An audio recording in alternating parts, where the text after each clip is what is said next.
The Minnesota Vikavolts are back, and we have an incredible team to break down. The WBE starts right now.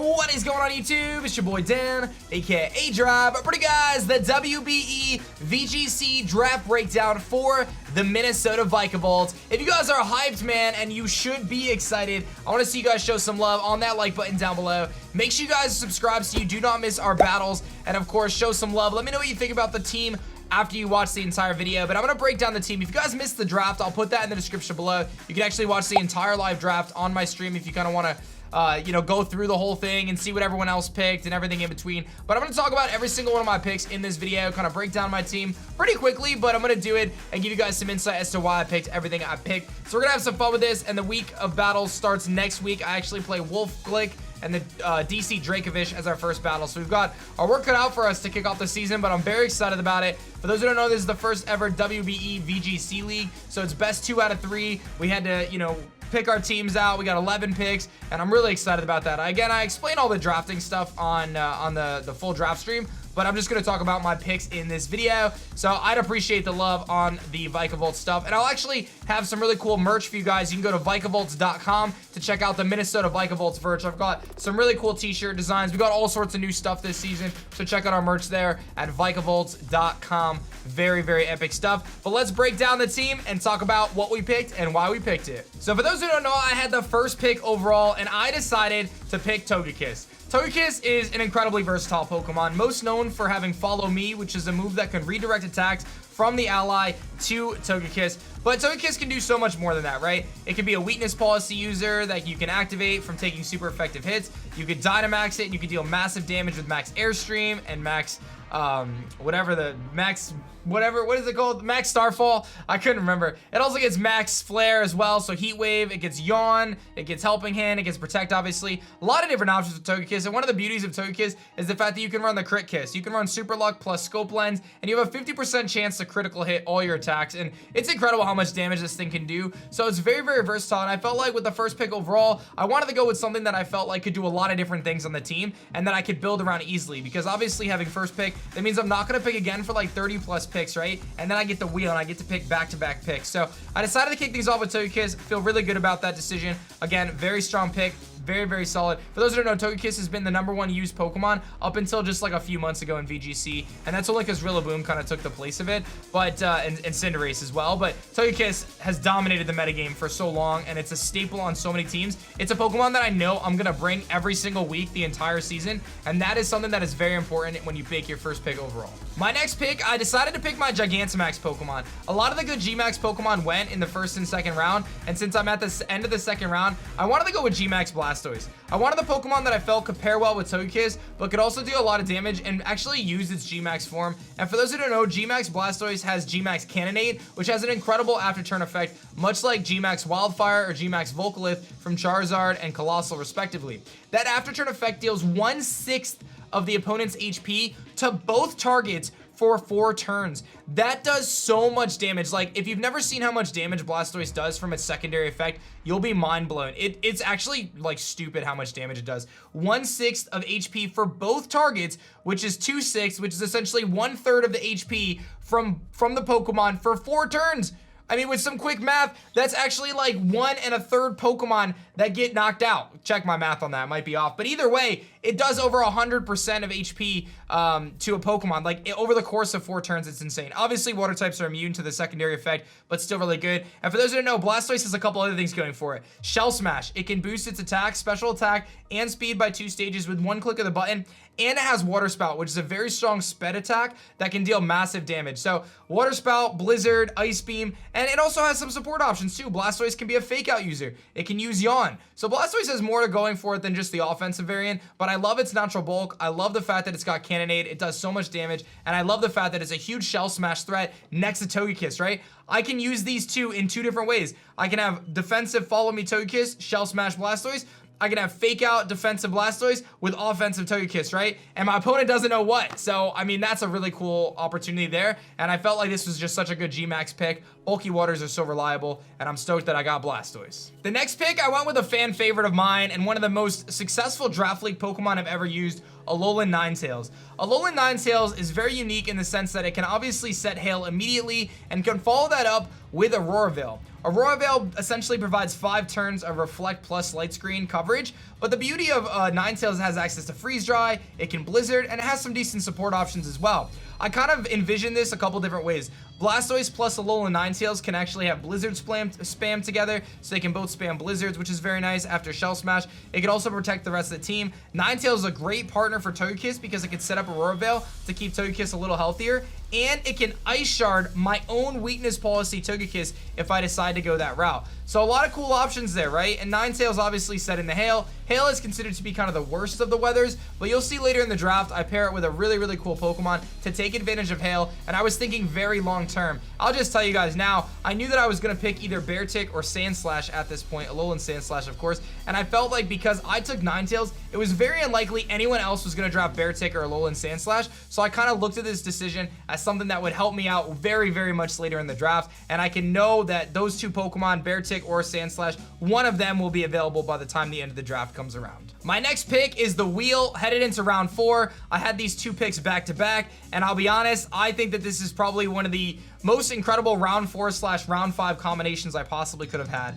I love Trick Room. Trick Room's a mode that I feel incredibly comfortable with. I know Trick Room in and out, and Bronzong is a top tier Trick Room setter. Bronzong has an incredible typing, Steel and Psychic, very, very good, super duper bulky, and what Bronzong can do is it can use Bulldoze and other moves to activate weakness policies on Pokemon that flourish under Trick Room. And you'll see my next pick here is exactly the definition of that. But Bronzong does so much more. It can speed swap, so it can actually make itself really fast. It's got 2 great abilities in Levitate and Heat Proof, and in a Draft League format, I can actually utilize Heat Proof much more effectively than I would be able to otherwise because I can see what my opponent has, and I can tailor my Bronzong to exactly that. It also gets Hypnosis, which is really cool, some other cool moves like Ally Switch and stuff, but generally Bronzong is going to be a premier Trick Room setter, and setting up Trick Room next to Togekiss or next to Alolan Ninetales couldn't be easier, right? Like, these Pokemon synergize so well together, and getting Bronzong as my primary and main Trick Room setter just made such an easy decision for me moving forward. And my next pick, which is of course Big Rhyperior.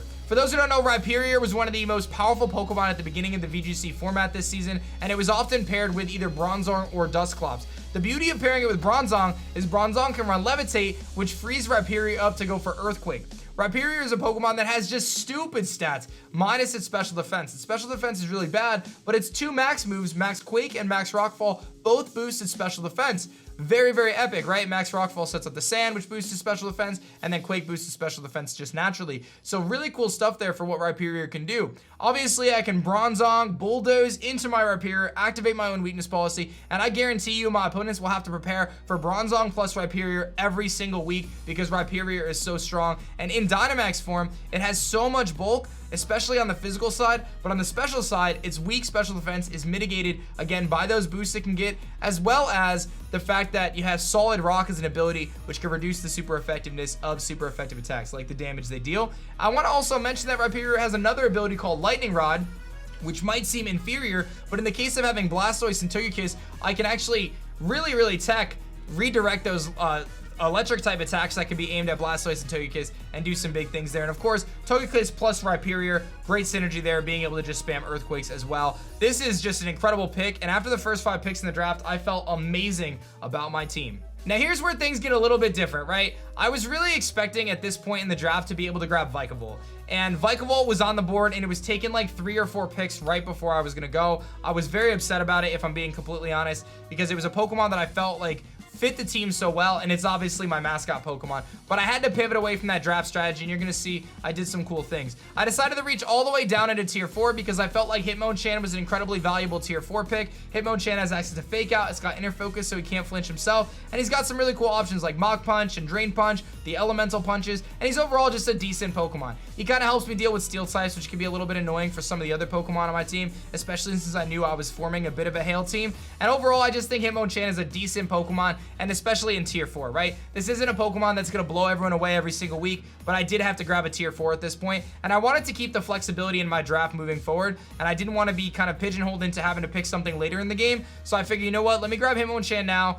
knock out the fighting type that I needed because I knew I needed the rock resistance. I really wanted to make sure I had that, another one, because of the team that I was building, and I felt like Hitmonchan was a really good fit. Also gives me kind of another dark resistance for Bronzong, and just a lot of things. But I think overall, having the priority there. And another thing I want to mention too is Hitmonchan can run Bullet Punch. Bullet Punch can activate my Togekiss's weakness policy as well. So there's a lot of different options here that we can utilize and things that I've thought about in terms of how I can construct this team moving forward. But I'm pretty a big fan of Hitmonchan, and they put in some work for me in the singles league as well. So let's rock with it. The next Pokemon I'm going to grab here is Luxray. Again, I told you I was trying to get Vikavolt. That was my plan all along. Unfortunately, Vikavolt got taken, so I had to pivot away from that. There weren't a lot of electric types available, but I decided to go with Luxray. Luxray is kind of like an Arcanine Light. It's not as good as Arcanine by any stretch of the imagination, but it's one of the few Pokemon that still has access to Intimidate at this point in the draft. It also gets Snarl. It has a pretty good attack stat, actually a really good attack stat, and an okay move pool. It's not amazing, but it's decent enough, and I felt like Luxray with Intimidate and Snarl and Baby Doll Eyes and things like that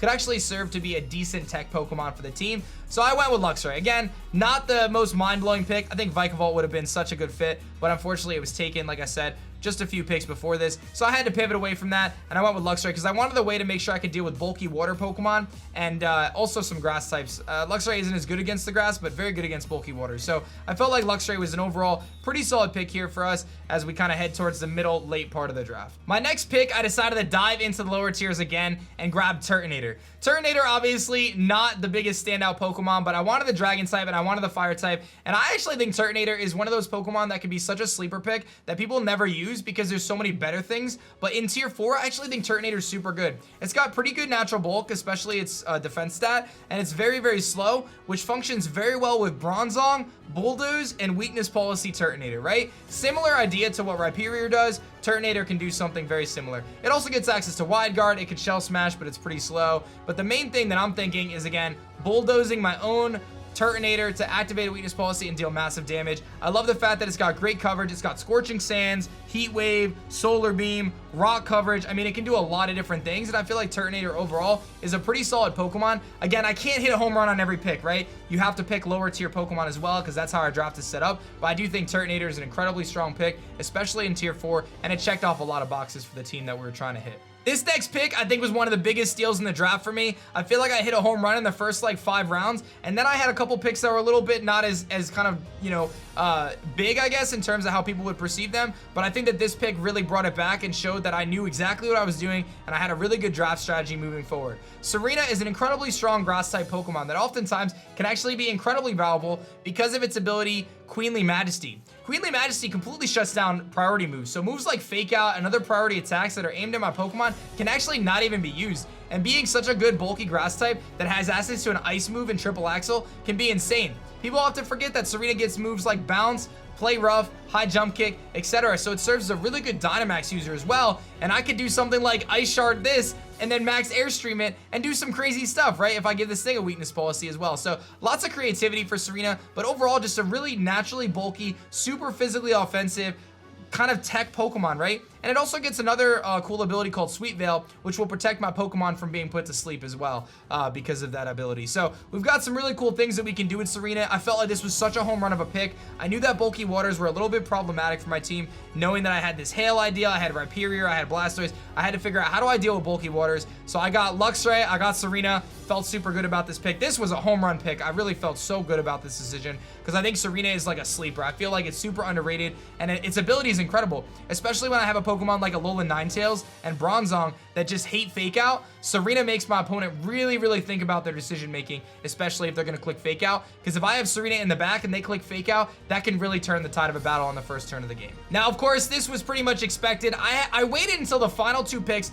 to decide whether I was gonna grab Alolan Sandslash in tier 2 or Beartic in tier 3, and then the other flip-flop, right? Do I get a tier 2 or a tier 3 as my last pick? I decided to go with Alolan Sandslash, and my reasoning being, I feel like Alolan Sandslash kind of operates a little bit better on its own than Beartic does. I think Beartic really has to be paired with Alolan Ninetales, whereas Sandslash I think could actually be brought by itself and still be a functional member of the team. I think Sandslash, even though it's a little bit weaker on the physical attack set than Beartic, it's a little bit faster. I think that speed actually makes a big difference, and it's also got some really good coverage options. So both Pokemon are completely viable, but I think adding in that steel typing was really nice, and I think Alolan Sandslash is going to put in a ton of work. As you can see, the team has some really cool lead options. We'll talk about that here in a minute, but I'll show you guys my last pick, which was Drapion. Drapion was a tier 3 Pokemon. I felt like it was a super good fit. It's kind of one of those Pokemon that doesn't see a lot of light, but it's got a 95 base speed, pretty good attack stat, great typing, only 1 weakness to ground, and does get access to Knock Off, Snarl, I believe Taunt. A lot of cool options there, and can also get some critical hits just like my Togekiss. So a lot of cool things there. I feel like type-wise, I wanted the Dark type. I really felt like having a Dark type was super important, and I felt like having a Poison type was actually really nice as well. So overall, I am so stoked about this team, if I'm being totally honest. I think it's actually incredible. We have a lot of different lead options, which my opponents are going to have to think about. Togekiss plus Blastoise, Togekiss plus Ninetales, you know, Ninetales plus Bronzong, Togekiss plus Bronzong. Serena gets mixed in there. Rhyperior and Bronzong pairing together. Ninetales plus Sandslash, right? Obviously, Trick Room options with Turtonator, with Rhyperior. We can even do Trick Room options with Sandslash. I didn't even mention that. But what about the scenario where I say, okay, I'm going to run a slow Sandslash with Snow Cloak this week, and I'm going to bulldoze, like with my Bronzong, into my Sandslash and activate a weakness policy, Dynamax, and then I'm dodging attacks because I'm in the hail instead of trying to be faster. So there's so many things we can do with this team. It is very versatile, and I feel like it's super strong. I know I bring Togekiss every week. I know Ninetales probably comes every week. I know that we have Rhyperior and Bronzong as just an incredibly devastating duo, and overall, I'm super stoked about what the Minnesota Vikavolts look like this week. Like I said, guys, we are throwing down against Wolf Click for week 1 of the WBE. That is going to be uploaded every single Sunday, so make sure you guys subscribe to the channel and get those notifications turned on. You do not want to miss these battles. They're going to be so incredible. We're actually going to be stepping up our battle content this year like never before. We're going to be adding all sorts of cool edits and taking it to just an entirely different level for you guys and your enjoyable experience. I guarantee you, Draft League Pokemon will never be the same once the week starts with the Minnesota Vikavolts next week. If you guys want to check out my merch, you can go to Vikavolts.com and support the team directly. You can pick up a shirt like this one or some of our awesome t-shirts and other merchandise available right now at Vikavolts.com. Be sure to like the video, subscribe if you guys are new, and if you're feeling fancy, you can go check out the live draft stream available in the description below. Thank you guys so much for watching. Vikavolts are about to light up the competition. They are going to electrify everybody, and I'm so excited to claim back my championship form. For those who don't know, the last time I won a championship in Draft League, it was with Alolan Ninetales and Alolan Sandslash. We're bringing it back. That's going to be it for me, guys. My name is Dan. I also go by aDrive, and I will see you guys on the next one. Peace. If you guys enjoyed this video, I'm sure you're going to love this video right here. Otherwise, check out this one. They're both awesome. I'm into both of them, so check them out, and I'll see you guys in the next one.